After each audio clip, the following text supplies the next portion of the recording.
Okay, this is a test of the video making software on the Akil'zon fight. As you can see, we're running in and spreading out around on the right side of the platform. There's a tree in the way. Once you've spread out and got into position, you'll want to begin with your opening barrage. In this case, since there are no other fire mages, I'm casting all 5 scorches to get the scorch debuff up, and then once those are all cast, I'm going to cast a fire blast, and then start on fireballs. The reason why I put all 5 scorches and the fire blast is to get 6 charges up on the Dark Moon card as quickly as possible. You see us stepping up. When you hear the rain sound start, that's when you want to do that, so you can easily run under the storm, as you can see right there. You can continue DPS during this, and I try and save a fire blast for the running in and out, so as soon as I begin to run back to my position, as you just saw, I can hit the fire blast. So it's going while I'm running, so there's not a lot of DPS time left. Again, once back in position, sometimes you're thrown up in the air. Again, you can use a feather to float down. As soon as you get back in range, you can hit a fire blast, because you can do that even as you're moving, and cast a scorch as soon as you hit the ground, because it's probably worn off by then, and just keep going with fireballs. If you have a Shadow Priest or Blessing of Wisdom, you can insert Fire Blast in between every 3 fireballs to increase DPS. We don't have that on this fight, which is why you'll see I'm running mage armor as opposed to molten armor, at least at this point in the fight. And again, you see us stepping up and running under the storm. It's imperative, of course, that you do that. The birds will fly around and hurt you. Hopefully you have a lock in your group to put Seed of Destruction on them. And that should just take care of them. They don't have much in terms of hit points.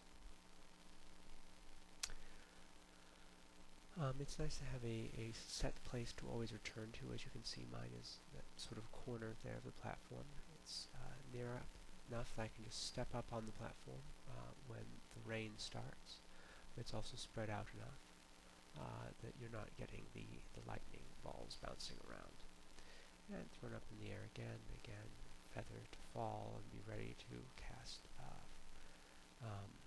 Fire Blast as soon as you can as you're on your way down, so you're not losing a ton of time to DPS, and also so that you don't lose your charge on your Dark Moon card.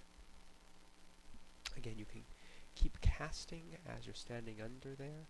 As soon as the cast stops, you can run back to your position, and hidden by the tree.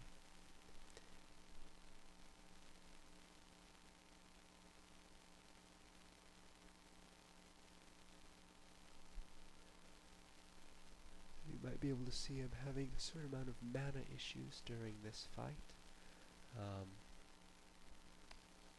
Probably would have been more efficient to use more of my mana regen stuff, mana food or mana oil, and mage armor, given that we didn't have a Shadow Priest or a Blessing of Wisdom. That is, of course, the constant challenge, making sure that you are doing the maximum amount of DPS without running out of mana. It's that balancing act that's challenging.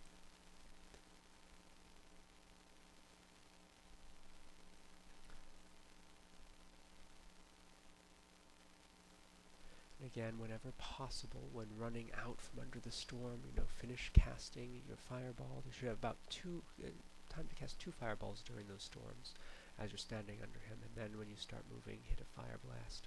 So that cooldown is running as you run back into place, and you aren't losing 3 to 4% of your casting time as you run around. It's being spent with the cooldown.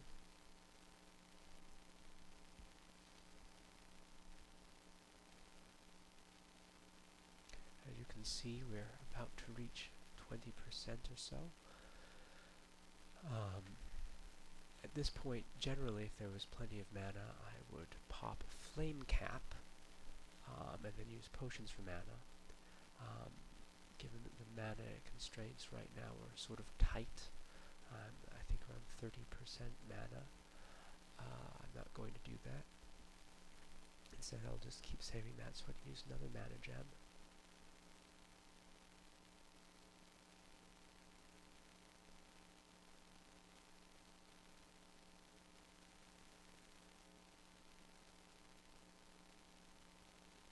you see I've run out of mana and don't have my wand up, so I'm just standing there like an idiot, wasting lots of time. Again, that's exactly what you want to avoid.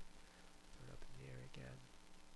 It's far better to hold off on, say, including Fire Blast in the rotation, which, while raising your overall DPS by a few percent, I think 3 or 4 or 5, will cut into your mana by about 13% more.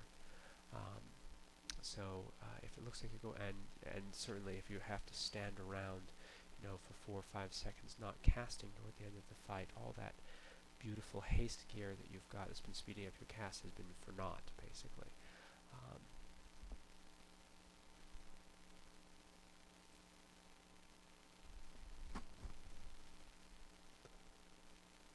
I think the problem here was I was using Molten Armor, not Mage Armor, and maybe that was the problem. But he goes down, not